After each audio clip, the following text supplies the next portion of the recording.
girl took a cup of clear liquid. She smelled it before daring to drink. Before she could react, her instructor had already vanished. She stood up and looked into the mirror. Countless versions of herself appeared. Behind her was a dog ready to attack. She closed her eyes and knelt down. When she opened them again, the dog had become calm. At that moment, a little girl ran into the test room. The dog charged forward. The girl followed to protect her. She woke up from the dream. Her instructor looked tense. She ordered her to leave the exam room immediately and warned her to keep the test results secret forever. The girl couldn't understand. Was her score too poor? But the truth was the opposite. Her actions had broken the core rules of this world. In this world, only 5 professions remained: the peaceful who farm the land, the intellectuals obsessed with knowledge, the honest who enforce order, the fearless known as madmen, and the selfless, where the girl was born. They never seek comfort, only help others. But in the test, the girl showed traits of all 5 factions.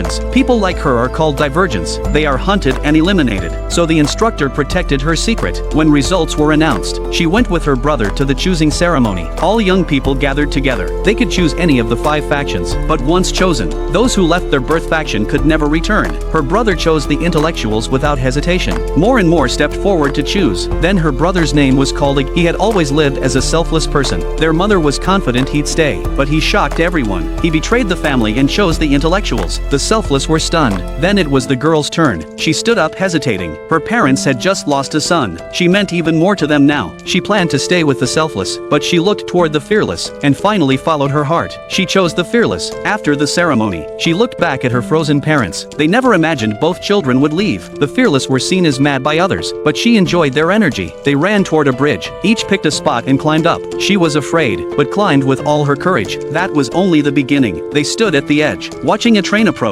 One by one they jumped on. She ran with all her strength and jumped aboard just in time. Before catching her breath, another challenge began. She watched from the door. The others jumped off the moving train. That's how the fearless chose members. Those who hesitated would be eliminated. It was easy for them, but dangerous for her. Still, she jumped and made it safely. Only one step remained. Only those who jumped from a rooftop would be accepted. This time she wasn't afraid. She wanted to be the first. She stepped to the edge and looked down. It was bottomless. She removed her jacket, climbed up carefully, and jumped.